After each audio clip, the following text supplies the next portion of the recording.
You know, we are still working. We're not on vacation, and we're not retired like a lot of people think.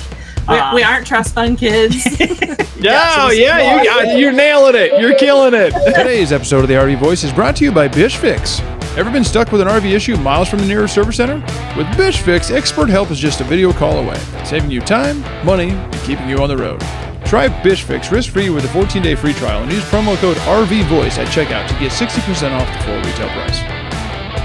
Alrighty, welcome to another episode of the RV Voice. Today we have another full-time guest, and it's my second Class A. They've been running around in a 2014 Numar Canyon Star. If you haven't seen a Numar Canyon Star, you can check out bishes.com because we do have a couple of them out there. Anyway, so I'm talking to someone who likes to take the detour, but before that, we're going to take a little detour ourselves and talk about BishFix. BishFix is our internal service platform. If you haven't heard of it before, check out bishfix.com. And if you want a discount of 60% off, you can check out this discount code. It is promo code RV Voice. That is us. That is our platform. We talk to full-timers, manufacturers, all these people to get you all the information straight from the horse's mouth, like full-timers, manufacturers, camping gear companies, and stuff like that. But anyway, if you want to have a better service for your RV problems, call BishFix because you can do the YouTube Academy, but take hours of your time. These guys know exactly what they're doing. They're going to walk you through it right on a video call through your phone the same day if you're up by your RV and all that. And there's more to it than that. Check out bishfix.com for all that. But anyway, let's get back to the main event today. These people always take the detour. Their name are Sam and Travis. So welcome, Sam and Travis. Thank you guys so much for being here and taking your time to spend with us. Come on, flip over. There we go. You guys are the big screen, not me. Anyway, How are you guys today? We're good. How are you? I'm doing all right. A little chilly today. It was blowing like 40 mile an hour all night in Idaho here, and it's raining. It's been raining all day, which is very rare in Boise. If I come from a state where it rains all the time, it's very humid. It is very dry and very little. There's like 11 inches per year here. I come from like 11 inches per month, you know. But anyway, so you guys. We kind of jump right into it. You guys come from the northeastern part of the Midwest. Sam, you said like Ohio area and then Pennsylvania for the most part. Travis, right? Yeah. So what's your background? Let's talk about you guys come from that start of the area, but what kind of transitioned you into the full-time RV life and why did you decide to do so? It's kind of the personal journey of why do you do that? Oh, you want to go?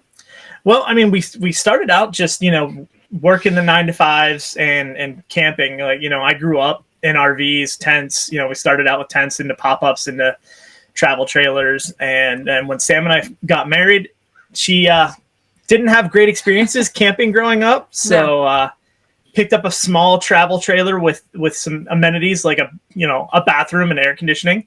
And, nice. That's a luxury, baby. Hey, it was whatever I could do to kind of bring her along is how we got started. Yeah, I was very anti-camping. Growing up, my mom, we did 2 camping trips ever, and both of which she took multiple truckloads, and it even included a microwave while tent camping. And it involved a lot of injuries, a lot of mudslides, a lot of work. Luckily, on the second trip, I broke my wrist. My grandma's, and I didn't have to load any of it anymore. And I said, I'm never going camping again. It's not happening. Look at you now. To say, I had much better experiences growing up RVing and camping than she did. So yeah, we started off with something small. We actually had a boat that we needed to get rid of at the time. So we found a place that would take the boat in on a trade and trade it in for a camper. We didn't have that camper very long because we realized really quickly that us and a Husky required a lot more room. Yeah, it was about a 17 or 18 foot travel trailer. So it was a pretty small little tag along. So were you guys living full time in that or just camping at that time? No. So we just started, RVing, still working, our 9-to-5 jobs, doing the weekend thing, taking vacations, and then traded up from there to another travel trailer. And then we finally had a Class A that we had while we were still working. I was working in Pittsburgh. Sam had a photography company. She was running, doing real estate photography, and just traveling on the weekends and doing that. I was always like, hey, we should just live in this thing. Why don't we live in this thing? And I was always like, I don't know. I don't know if I could do it. I don't know if I could get rid of my stuff. Like, I don't know. It was a risk. And I grew up we didn't take a lot of risks growing up, or vacations or things. So the thought of just like moving around, it freaks me out a lot. So it took a little bit of convincing. Yeah. Well, it's a totally different lifestyle, right? I mean, you're used to the comfort of the 9 to 5, 2, the comfort of this is my space. This is my space. I know where everything's at. It's a comfort of, it's like self security or knowing of that, like everything's just there. Like I have everything that I need right here. And I mean, you do now too, I'm guessing, right? Everything that you need in your RV, and you can just take it all with you, and just, different scenery, different backdrops all the time, which is great. Yeah, it was comforting, but like we started to think about, with the house, I mean, we were strapped. We had the mortgage, the utilities, loans, we had all this stuff. And we thought he was working a corporate job and I worked in corporate, and you never know when your last day is going to be in corporate. It could just happen and you're gone. And we're Don't say that. Like, I'm in corporate. You just never know. And we said one of our incomes, what do we do about the house? We started to think about these things, which kind of started pushing me a little more towards the RV life, because we're like, well, we could, actually downsize. We could pay off some debt. Like that would be really nice. We were going to work and coming home and sitting in the house, and then going to work and coming home and sitting in the house to hopefully get, a couple weeks vacation that we could travel and do what we wanted to do. It just got pretty redundant for us, over time. So that's kind of really why we started to look at this as an option. Yeah. So the always take the detour is kind of a play with words, right? I mean, you took the detour from, I guess, the normality of most people's lives, right? Is that why you chose this name? Yeah, and we just never take the path that people want us to take. Yeah. We even something simple as we GPS direction somewhere, we're going to take the roundabout way to go there because we want to see what that way offers versus a quick highway shot. We're those kind of people that we like to see it all. And if we can see it all, we're going to do it. Yeah, it's definitely a play on words with life and, just travel. So it really worked out to come up with that for us. Mm-hmm. It kind of reminds me of my senior quote. This is really dumb. It kind of just made me think of it. My senior quote was, when you come to a fork in the road, take it. Oh my gosh. Kind of makes sense though. If you really, it's like, hey, this is a real problem in my life. I could keep going on this one, or you go this way. Obviously, it was dumb. I just wanted. I'm picturing one of those motivational posters with the cap that says "Hang in there." Yeah, it was just me sitting there. Always. Oh yeah. Anyway, so question on you kind of always take the roundabout way. I actually just recently talked to the director of partnerships for RV Life Pro. Have you heard of RV Life? Mm-hmm. Yeah, I think we actually went to one of their events at Hershey. Mm-hmm. So they have, being that you guys are a big motorhome, what are you, 40, just under 40 foot, I'm guessing? Just under 40. The actual measurement's 39 feet 11. So we're just a hair under 40. Do you guys have a tow behind too? Do you pull a vehicle? Yeah, we tow a Chevy Colorado. So we tow a truck. Very nice. Very nice. So he can get really, when you get the RV Life Pro, if you have it or don't, whatever, you can get really granular on which way you can go. You can say, hey, I want to take this kind of route, but being that you guys have a certain size of vehicle, it'll tell you road heights. It'll take you avoid roundabouts, avoid gravel roads, avoid, gnarly type roads. So you guys, it might work out great for you, but because have you guys gotten into a sticky situation before with your vehicle? Only once. And that was my fault. That was my fault. It was actually down here in Tennessee a couple years ago. It was before we had the motorhome. We had the travel trailer. I was trying to remember what you were talking about. Uh-huh. You were real mad at me about that one. Yeah. I still together. That's good. I insisted on making this turn because I'm very much like, the GPS says we can make this turn. It says the campground's right here. Well, where their entrance was or something, and Google wasn't updated. So we turned up this like really steep hill that was a dead end with our travel trailer. So I want to say you did like a 30-point turn. I don't know if you've ever, you said you kind of went through Tennessee, but some of the roads around Pigeon Forge, Gatlinburg area in Tennessee are a little shady. Well, it was one of those roads. So trying to spin the rig around there. We have to be even more careful now, though, with the motorhome because we flat tow. We can't go in reverse. So if we make a turn, you got to commit to it. Yeah. Yes. Well, so RV Life Pro might be for you, but so I'll be dropping that. I'll share the link later on. But anyway, so that's kind of your personal journey. You've been at this for how long now? Almost full time, almost 3 years. Yeah, we're coming up on 3 years. Mm-hmm. That's awesome. Good for you guys. And you, speaking of we're talking because of your social content. You have the cleanest Instagram page I've ever seen. It's like, it's absolutely perfect. I'm like, this is incredible. Just scrolling through, I'm like, wow, it looks so uniform. So you did a great job with that. I don't know. I try to keep the clutter down. Yeah, so we were talking about that today. I mean, our social media is both of us. I try to help out, but obviously one person has to kind of take it and run, and she's been the one to really take on that and run with it. And I jump in and try to help where I can. I started doing that because I got inspired by a good friend of mine, Kathy. I think she was just on your podcast not too long ago.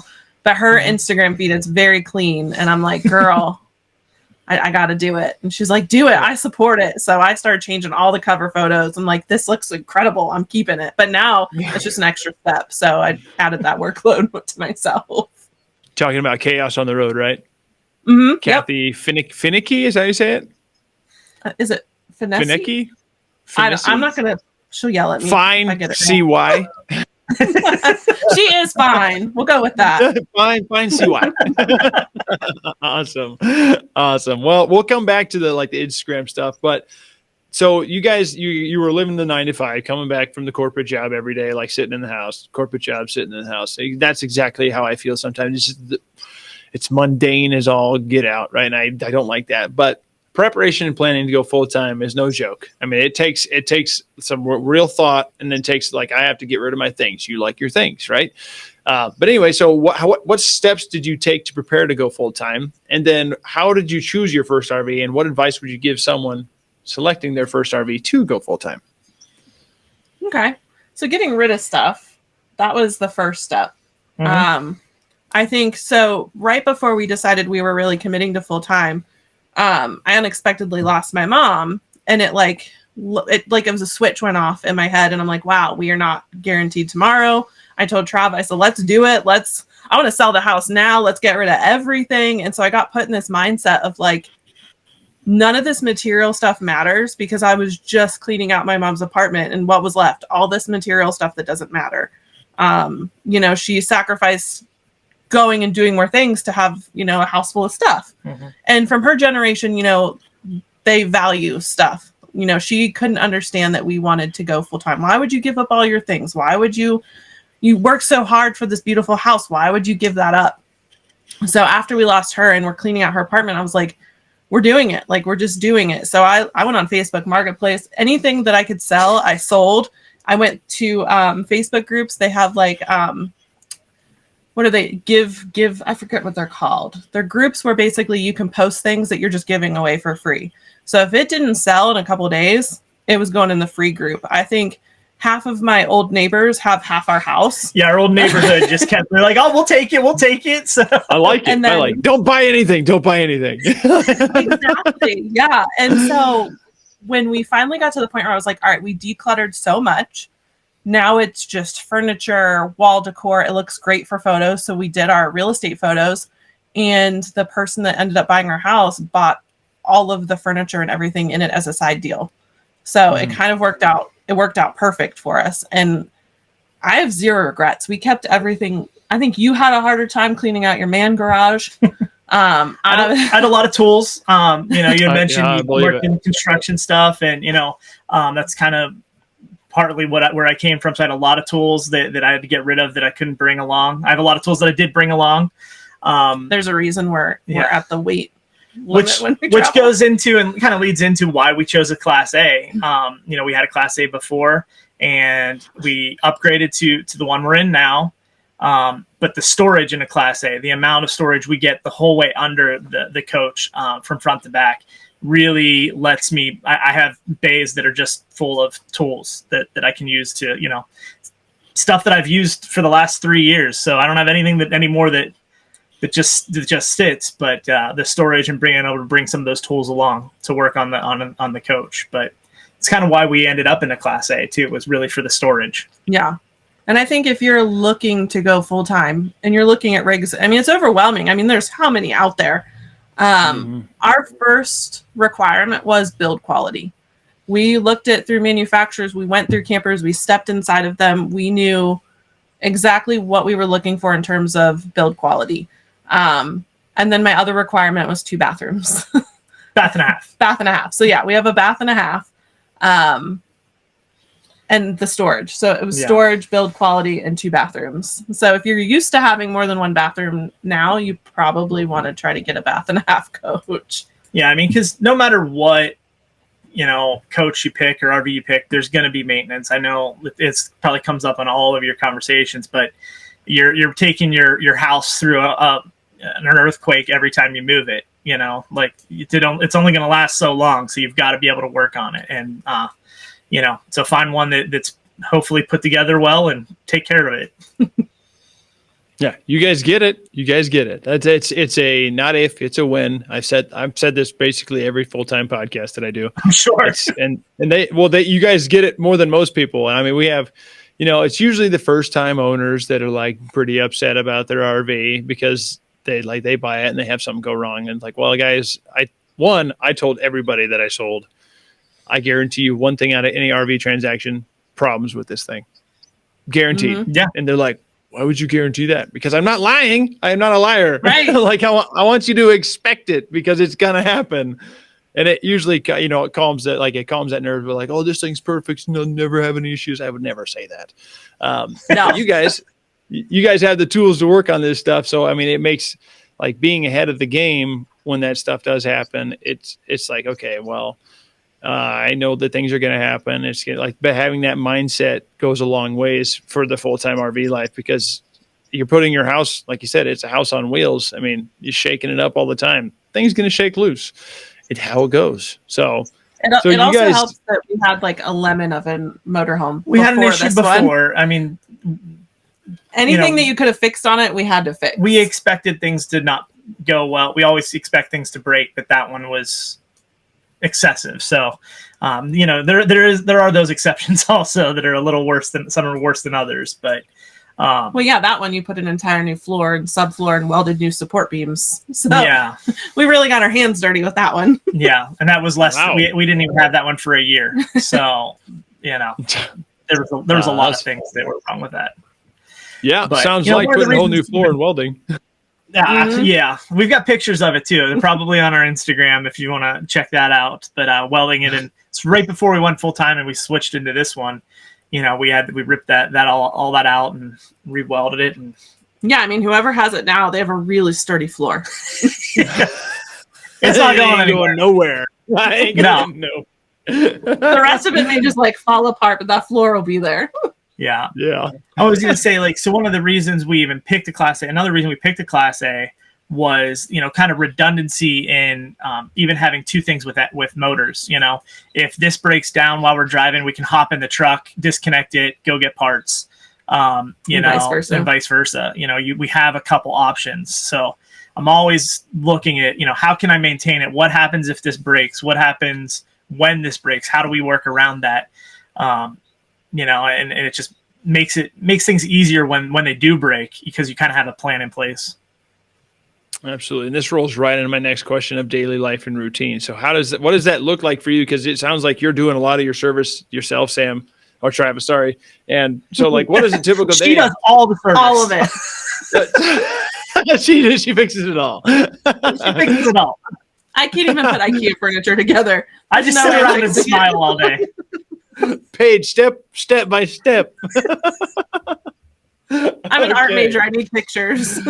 Oh, hey, we all have our talents, But anyway, so what does a typical day look like for you guys while RVing? And then how do you manage everyday tasks, cooking, cleaning, laundry, all these things? Because it's different than regular normality of life. Do you guys go to a laundromat? Do you guys have your own washer dryer? Cooking, cleaning, I'm guessing it's very similar to regular normal life. But what does that all look like for you guys? Yeah, everything. I mean, it's pretty normal. The nice thing is, instead of, I come home at 6:00 at night and have to do dishes, I can now do them in the middle of the day. We do have our own washer dryer combo. Our schedules are a lot more flexible, so our typical chores are not as structured. If that makes sense, Yeah, I think so. Yeah. I mean, you typically work in the morning because we are still working. We're not on vacation and we're not retired like a lot of people think. We aren't trust fund kids. You're nailing it. You're killing it. We're still making livings. We're not making millions of dollars off social media by promoting a water filter. It's not happening. Yeah. So, I mean, we still are working. Sam works way more hours than I do right now. But well, that's because the hours you work, you make way more money during those hours. So he does consulting, but I work full time for an insurance company.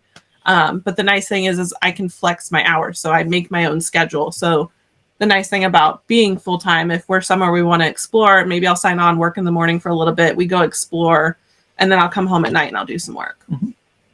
Very nice. So you guys, you worked into a remote job then, right? Mm-hmm.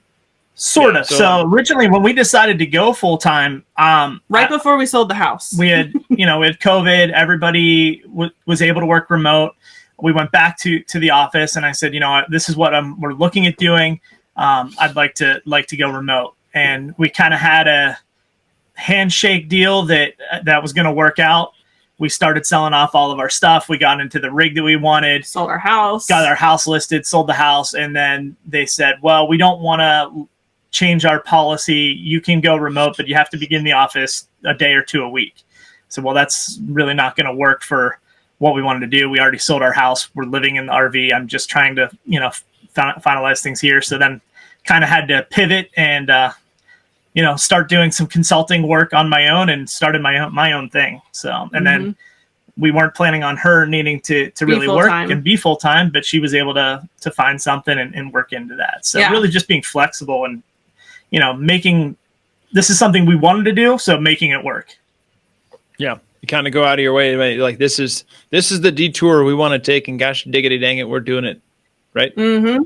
Absolutely. And, that I'm sure it'll come up multiple times, but no regrets fighting through any of those things and continuing to do what we're doing. So, yeah, seems like you guys are having a happy life over there. Like I said, I want to do it sometime, but not yet. We'll get there.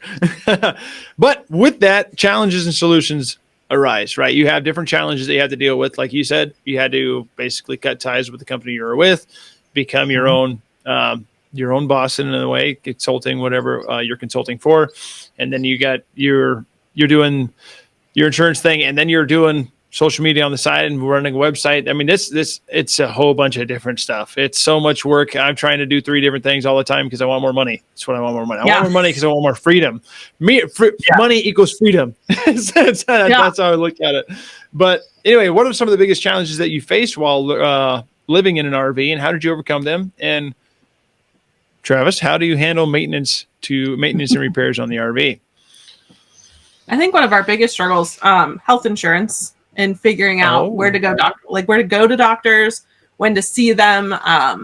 Being a woman, I have an annual checkup I have to go to. So now we've structured things of, okay, well, every December we need to make sure we're in this location because that's kind of where we set up our primary doctor. Travis doesn't go to the doctor. I had a lot of health issues about a year ago, and it's a running joke that, hey, there's an urgent care. Should we go stop? Haven't been to that one yet. Haven't been to that one. So just making sure we have the health insurance, getting that going.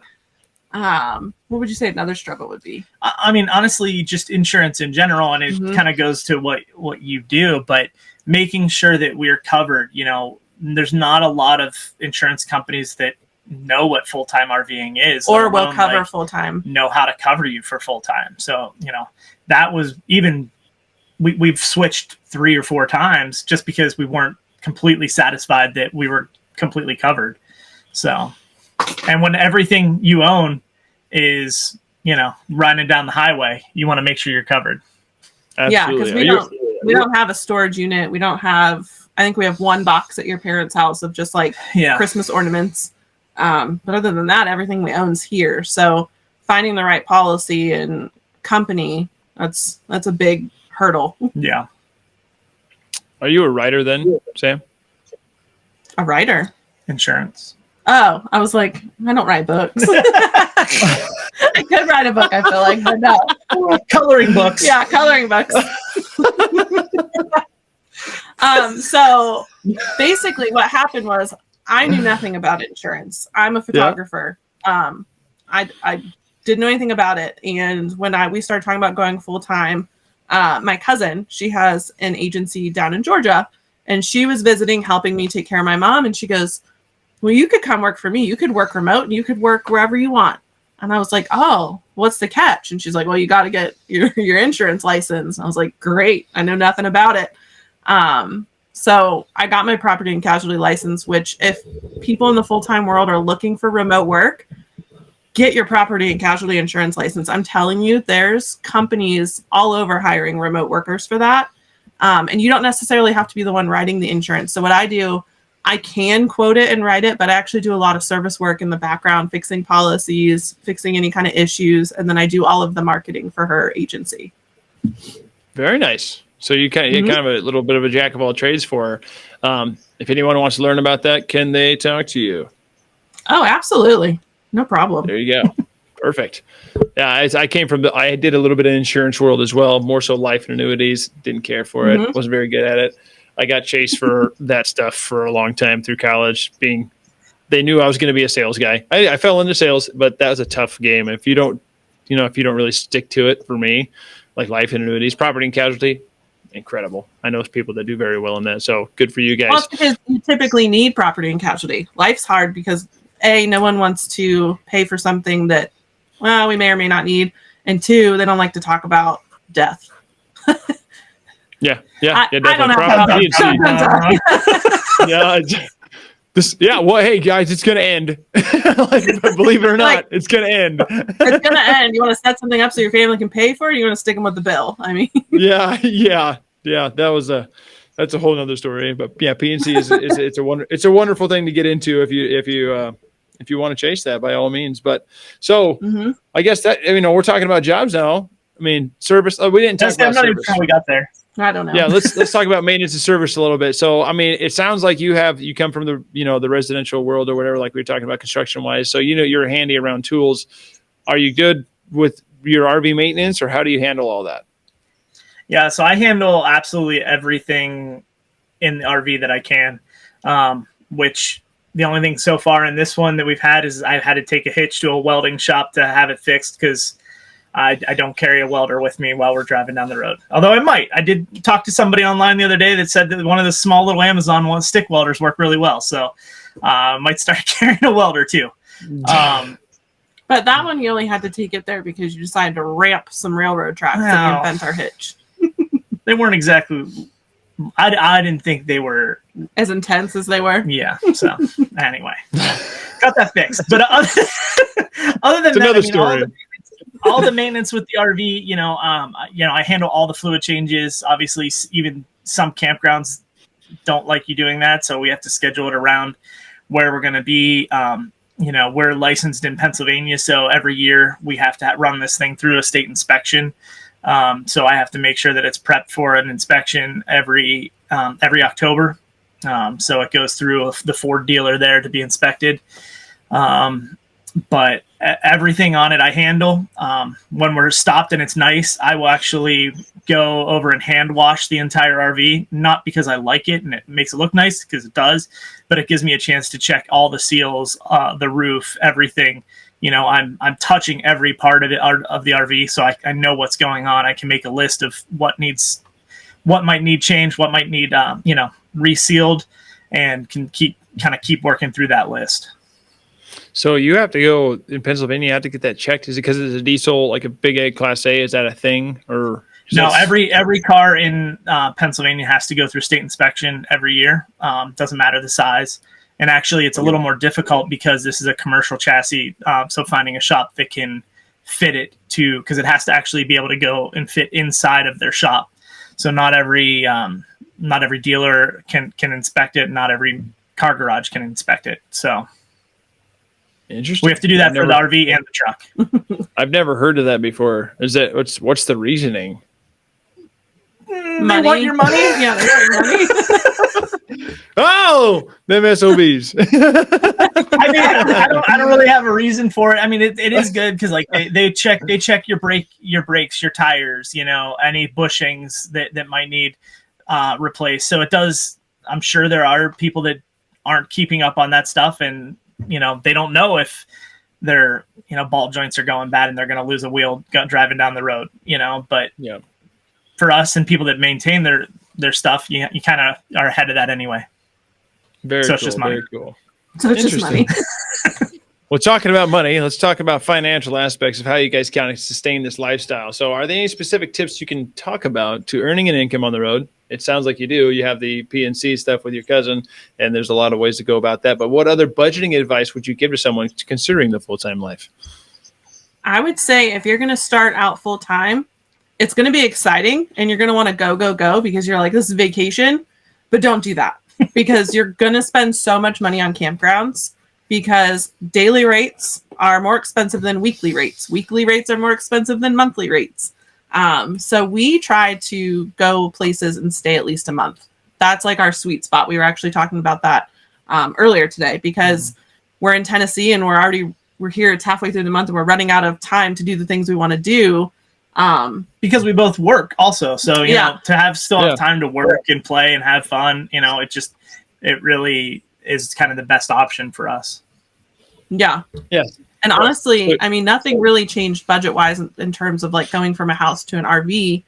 I think we tend to cook more here because we like to cook outside. So it's more of an event than a chore because we just, you're in a new place and it's beautiful and you can just go outside. But we're at the point now, since selling the house, we paid off all of our debt.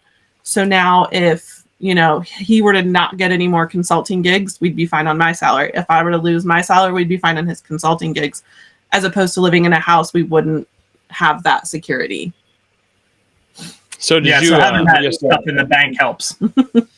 Oh, well, yeah, definitely. Yeah. So did you sell the house by outright or no?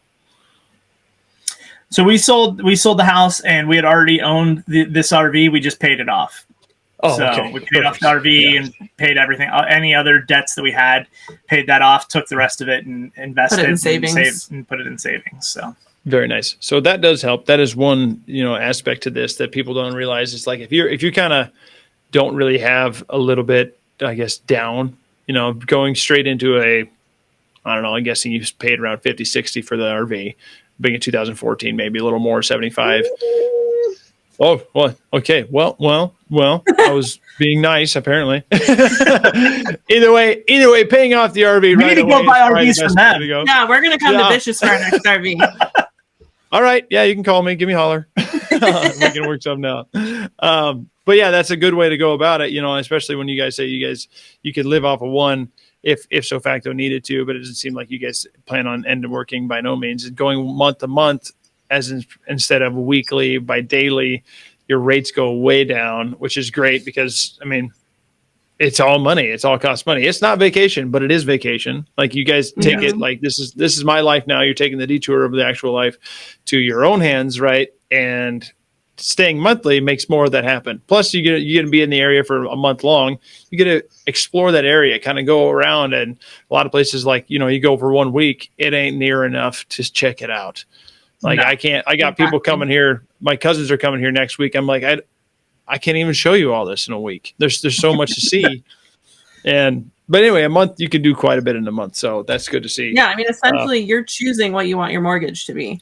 So, like, you factor in your gas, and your stay, and if that includes your electricity, because sometimes if you stay a month, they may charge you for electricity. So I mean, it's really up to you how much full-time costs and how you take that. I mean, another thing that changed from going from a home to an RV is I'm not aimlessly wandering around Home Goods or the decor stores and finding all of the cute decor for my 4-bedroom house. That's from there, right there. There it is. This is art.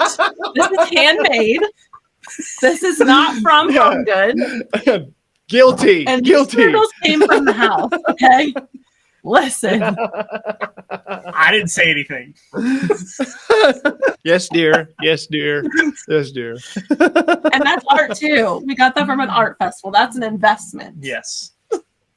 I mean, Completely understand. Kind of touching base on the month thing. Like when we first started, and growing up, camping and RVing and traveling, like I wanted to travel. I want to go everywhere all the time. And so I thought we were going to move a lot more and a lot faster than we have, but it actually is a lot better to slow down, spend a month in a place, explore it. You get to know it a lot better. And I've thoroughly enjoyed doing that. But when we first started, man, I wanted to just go everywhere and, let's drive every day. I don't care. And now he's yelling at me if I have like not enough days in between. Yeah. He's like, I don't want to be somewhere for like 2 weeks and then go. I'm like, all right, I'll make it a little longer there for you. Well, that's awesome. It's a shame that a lot of people don't get to see outside of their home state. I was one of those people, same way, Travis. I was we've traveled. We had usually a vacation or two at some point in the year, whatever it looked like. I had no idea. But I wanted to go. Like your world just keeps getting bigger. I grew up in this town. I grew up in this county. Then from that county, you get the east side or the west side, south side state or whatever that, and just keeps getting bigger and bigger. And then now I've been in 14, 15 countries or something like that.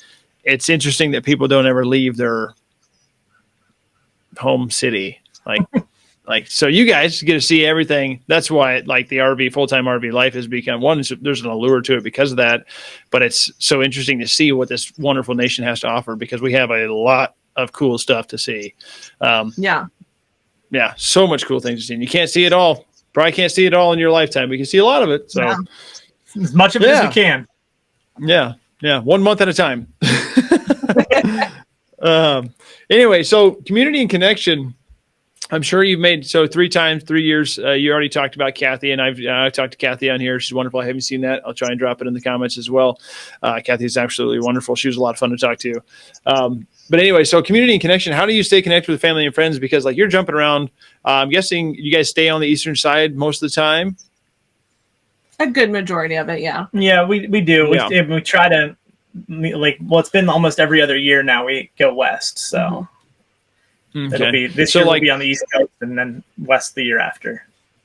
Okay, so what does it look like for you guys staying connected with the people? Obviously, I understand that there's FaceTime and all that, but trying to go see for Thanksgiving or Christmas and stuff like that. What does that look like for you guys? And have you found a sense of community within the RV life community? Yeah, I would say the funny thing is we lived in Pittsburgh, which was only 2 hours from my hometown in Akron. And we didn't get out there very much at all. And now, since we've been full time, we plan at least one trip a year that we go out there for at least a week. And I get to spend quality time with my family. And it's really great. And then we have a niece and nephew in Maryland that we kind of tailor our travels around. A lot. We're planning out our next year and we're tailoring it around, our niece's birthday, because this year we were here for my nephew's birthday. So we try to fit them in because they're growing up and they're little right now. And the time spent with them right now, it means a lot. So we try not to miss those key moments with them. And then sense of community, I'm the one that's on the socials 90% of the time, unless someone's trolling us and you see us kind of clap back at them. That's probably him. I don't take that real well. But I have found a real sense of community, and Instagram's a powerful tool. All you have to do is reply to someone's story. You realize you have something in common. You start chatting. I've made a lot of friends through social media. You, on the other hand, you make them more organically everywhere we go because of jujitsu. Yeah, so I started training jiu-jitsu the year that we left to go full-time, and I've been training kind of anywhere we stop that if I can get to a gym, I train there. So I've met people all over the country, and really gotten tied into a lot of the local community that way, and I've made friends in a lot of those towns from doing that. So, a lot of her friends and community has been online, and a lot of mine have been just in the local gyms that I've been able to hit up and go to. And luckily your favorite one's in Florida, and we love Florida. So spend the most time out of the year there because it's warm in the winter. And that's been my favorite gyms down there. So yeah, sorry, it's kind of an interesting thing too, and not many people have this, but my parents are retired and they basically travel full time with us. So yeah. It's been interesting, and luckily we like them, and they're enjoyable to be around. And if we go somewhere and they're interested in there, and they're like, "Oh, that sounds fun," we're like, "Come with us." Yeah. And vice versa. If they're going somewhere, and so that's how we got into Tennessee every November, is because they came here, so we kind of follow them here for November. So we do see them a good part of the year. Yeah. So we get to see family, and I mean, they do their own thing, and we do our own thing, but it is kind of nice to have other people to travel with, especially family. So absolutely. Yeah. It'd be kind of nice. And glad, luckily you like your in-laws. So that's good. That's good. That goes a long way. Yes. I mean, I said we like him. I don't think she said anything. So I think they like me more than you. No. A lot of people do like that. Oh, that's good. Speaking of Florida, have you guys been to, I think it's called the Springs in Florida? Which one? They got springs all over. I heard it's very clear and almost chilly water. We've been to Blue Springs State Park, and that's the one that has all of the manatees that come and stay there until it warms up. Mm-hmm. And that's pretty incredible. That's Sam's favorite part about Florida is the animals and the manatees, and where we stay in Florida every year is right on the Intercoastal Waterway. So we get dolphins and manatees that swim literally right up to the back of our camper. And it's awesome. So yeah, and then we get to sit there, and we can also watch the rocket launches from the Cape right there too. So we found a really good spot that we like. Yeah.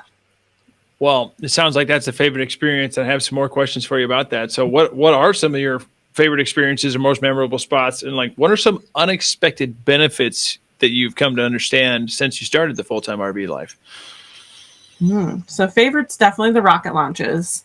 I don't know about you, but like in Ohio, I didn't know we were still launching rockets. I had no idea that was like a thing that happened every week. Like multiple a week. It's crazy. Yeah, had no idea. So like the first week we were down there, I mean, there was probably 3 or 4 that went off that week. I mean, it's crazy to see. Elon's going crazy. Yeah, Elon's going crazy.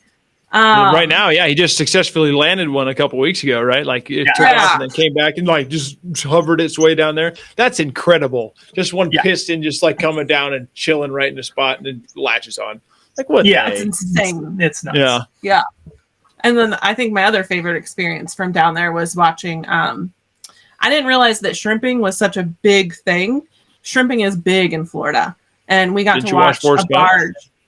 I didn't think they were in Florida though. Okay, sorry. We got to watch a big barge come down the river, and we saw this barge for like an hour because we can see so far down the river. And all of a sudden, this barge is like honking on his horn, and we're like, "What is going on?" And we go out there, and we've got this huge battle going on between these shrimpers and this barge. They wouldn't get out of his way. And I'm like, this is entertainment I wouldn't get from the front porch of a house. Like, this is fantastic. I mean, it went. Grab another beer. Yeah, this is pretty much it. Well, the crazy thing is that video that I took of that, it went viral. And then he goes to jujitsu, and one of the key phrases in that video, the guy on the barge is going, "You want to die for a shrimp?" And he's screaming it at him. And so he goes into jujitsu, and they're all yelling, "Die for a shrimp," not even realizing it was our video. Yeah, it's like, hey, that was our video from last night. Oh, no kidding. Let me see if I can. Funny. How far back was it? Do you remember? It's probably last summer. So I mean, I don't. Yeah, it's probably back there. I'll have to ask you guys to send it to me because I don't. Yeah, I'll send it to you. But between Florida and then you were talking about favorite places, like Montana is, we love being out there and try to get out there as often as possible. You know, I would seriously consider being there full time if it weren't for winter. Yeah, we got sick of snow and we go south, so I can't even imagine dealing with that. But yeah, being out near Glacier, Kalispell area, we were out there for the 4th of July and went to the Kalispell 4th of July parade and went to a rodeo that night, and it was just it was so America. Awesome. Yeah, it was. It was America. They started the parade with a helicopter started the parade flying down the middle. And then they're shooting these muskets or whatever. Yeah, guys shooting muzzle loaders down the front. It was pretty epic. And then we went and watched people get wrecked on Broncos. I'm like, this is awesome. It's still the Wild West up there, man. It's if you go out and you get into Montana, interior Montana, you're like, I don't feel safe half the time.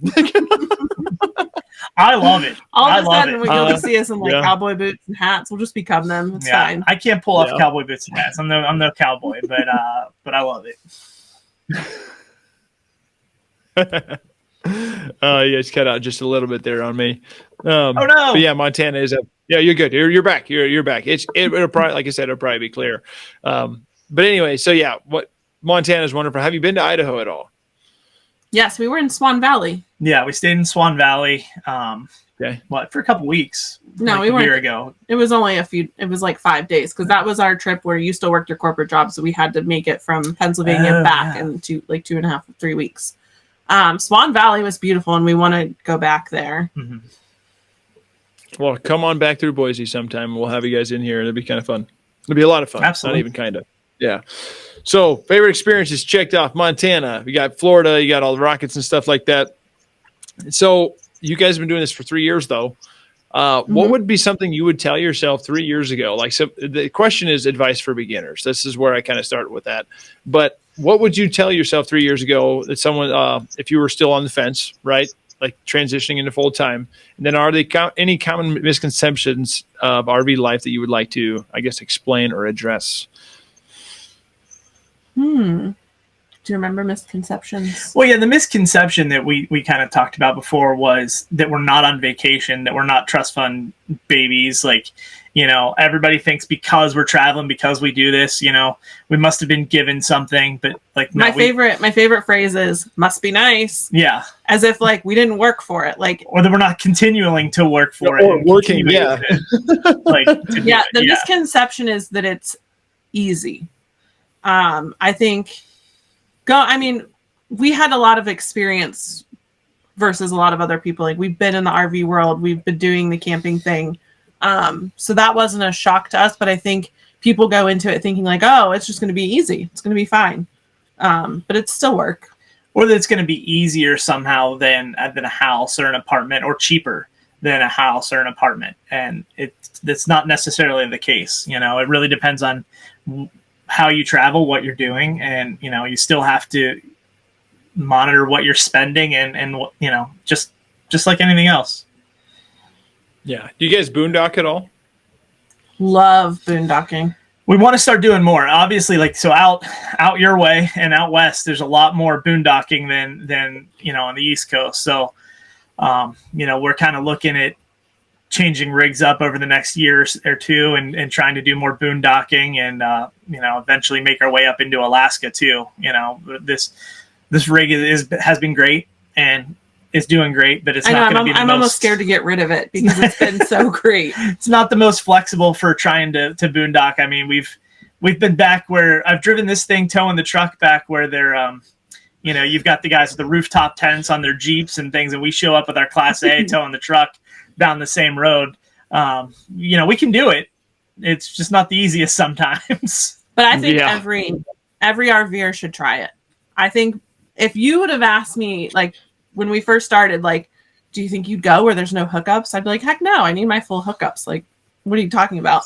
But now I'm hooked on it. I was talking to him about camper vans, and he's realistically, we can't live in a camper van. I was like, I know, but how cool would it be? If we go off these trails and go back here. You're maybe we could tow one instead of the truck. We'll tow a camper van.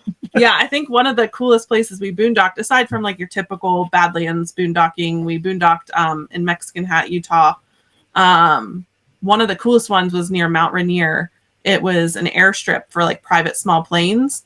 and we just parked right at the end of the runway, and we were all by ourselves right there. And then you just could watch planes come in, and then there was just a big mountain in the background. Like, oh, it was, you get such cooler experiences boondocking than you do at a campground most of the time. Yeah. Now, we're not going to stay there for a month, but, we'll do it as often as we can. Yeah. Yeah, a lot more opportunities out here, that's for sure. Just because of the vastness, I guess. Yeah, you got a lot less people. Yeah, out there, I would say out there we boondocked more. And then on the East Coast, we use like RV overnights, harvest hosts, those kinds of things out here to kind of get a boondock feel. Mm-hmm. Very nice. Very nice. So what do you see yourself in like future plans? Do you have any goals for your RV journey, or do you have plans coming back out here?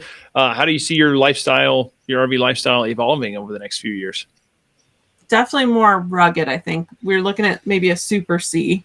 Might be the good compromise between still being in a motorized unit and being a little more off-road. Because the industry is starting to come out with some more options for that. They're combining some of the overland stuff with the RV world, and giving some more options. So I think over the next couple of years we'll find the rig that we can do both and do everything with. So, and still bath and a half. Well, see, I haven't budged on that one. So, or maybe not. Maybe we won't. I wonder who gets the half. It's okay. It's fine. It's all he needs. It's okay. Harry Potter had the room under the stairs. You're fine. I'd be okay with that. Yeah. He didn't even have a bathroom. Yeah. Oh gosh. Yeah. Well, I mean, those adventure, I guess, overlanders, nothing a $250,000 won't get you, Yeah. Yeah. Someone that always affects our options also. We're looking for like the Temu version. Wish.com. Here's my GoFundMe. Yeah, exactly. At least we know that we can fix it. But that's what we're going for. Fair. If you can look at it and say I can fix that, we're good. If you just wait another 4 years, they might drop in half price. And then maybe we'll get close to affording it. Yeah. Yeah, God, they're expensive. Yeah. They're cool though. Gosh, they're cool. They make a lot of sense for that, especially out here. I mean, there's those ones that are F550 chassis, and like they got a lift on them, and they got 37-inch tires on them. It's like so much going on, but they are damn cool. Damn cool. Yeah. I was gonna say they're so pretty. Well, I mean, that's so not only are they selling functionality, but they're selling them because they're cool too. So that's why they can get the money for them. But that's kind of where we're at. We want to be out west more. We want to do more of that type of thing, but we also need it to be functional for full-time living and be able to drive it around on the East Coast too. So we got to find a happy medium there between the two. He already shot down my idea of towing a camper van instead of our truck. Why don't you just get a Jeep with the topper tent? Had a Jeep, sold our Jeep. Yep. Yeah. I'm still driving mine. So yeah, I got tired of fixing it, but that's what happens when you own a Jeep. Yeah. Just empty every pocket. That's what it is. Just empty every pocket. Yeah. We loved the Jeep. The Jeep was great, but the last fix was we got to Florida. We unpacked and we were like, all right, let's go to dinner. We go to hop in the Jeep, and it was like the second fuel injector in like 6 months went out on it. And so we rode our e-bikes up, got the part, rode back. I swapped the fuel injector, and we sold it the next day. Yep. So like that was the end of the Jeep. We were done. Time to go. I completely understand that. But speaking of cool stuff, we're Jeeps and these new camper vans and stuff like that. You've obviously done some. Besides decor inside, you had to do some add-ons and gadgets and gizmos. What are some of those favorite things that you've come to find out in the last couple of years? And like, what do you use? Like, I have to have this thing while full-time RVing. I think the Ninja grill and smoker is one of your must-haves. We use that for everything. We have the Ninja wood fire grill, and I mean, it's just we use it for all the cooking that we do. Well, we used to when we first went full-time. He brought with him his giant Bradley smoker and shoved that sucker in a storage bay. So we had a Bradley smoker, I had a Pit Boss, and we had a Blackstone that we were carrying all of those around everywhere we went. And we like to eat. All right. Yeah, and I that's like okay. smoke Yeah. things, and so, but we were able to actually swap all those out. Now I don't have the room and can't do quite as much, but I can do enough with that Ninja wood fire. We can smoke on it. We can bake on it. It has a grill top, flat top. Like you can kind of do everything you want with that. And it's really worked out well for us. And I think I love my induction cooktop. We have a propane burner in here. And if you've got full hookup, don't waste your propane. We never turn our propane on if we're at a campground.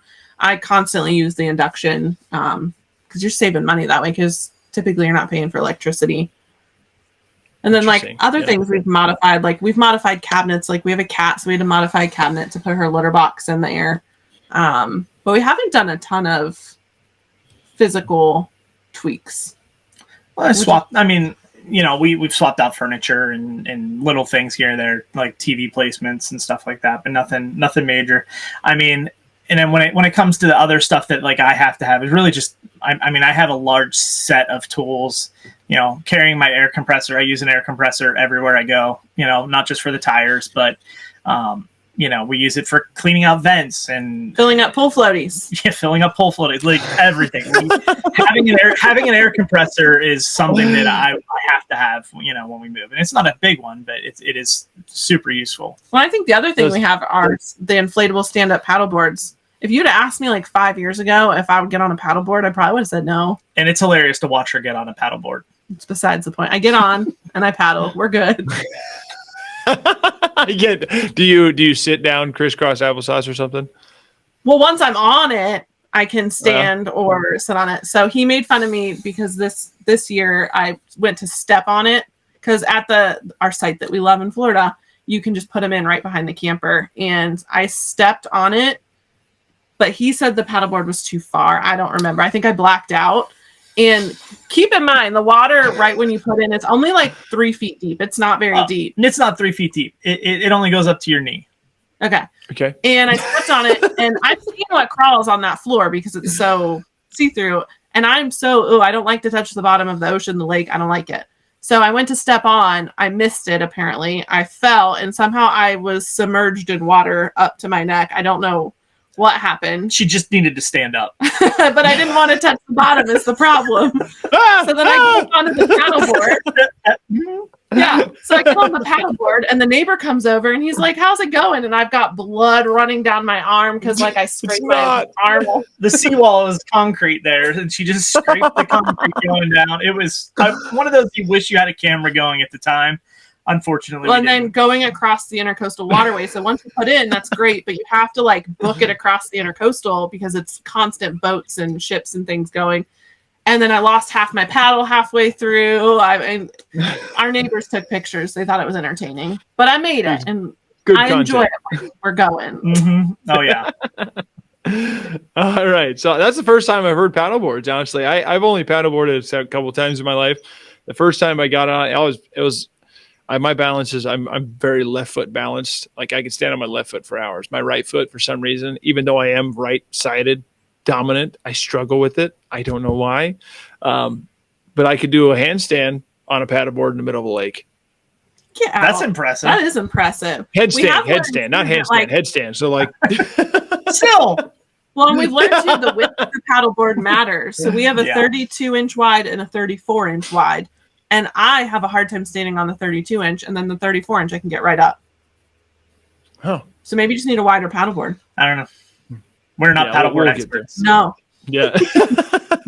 Clearly. Yeah. All foot and a half water to get you in too deep already. Yeah. So now you're in up to your neck. Listen, I fell in water. There's alligators in that water. There's manatees. There's dolphins. There's crabs. They're gonna get me. They're gonna get me. Yeah, exactly. I was not adventurous before full-time RVing. I think that's important to state. Like I'm much more adventurous now than I was 4 or 5 years ago. Well, that's an unexpected benefit then. You didn't mention that earlier. Yeah, I'm the one that's jumping out of the car to photograph grizzlies and, Not too close to the Grizzlies, but still getting out. No, I just make sure there's slower people in front of me, so I know that like I can book it and it'll just get them. Like we're good. It ain't gonna be me. It ain't gonna be me. Survival of the fittest, right there. Yeah. Awesome. Well, that'd be kind of a reason, why you kind of keep doing this. But what else are your reasons why that you decided? Why did you decide, and then why do you keep doing the full-time RV life? Well, I think why we keep doing it is now we don't know where we'd want to live. That's been a big discussion with us. We're like, if we quit RVing tomorrow, where would we live? And then we talked about, what if we got land in Tennessee, land in Florida? And then like, oh, well, then we're back to traveling. We're not somewhere full time. Yeah, we're not ready. I mean, we're not even close to being ready to settle down anywhere. So that's why we keep going. And we don't plan to stop.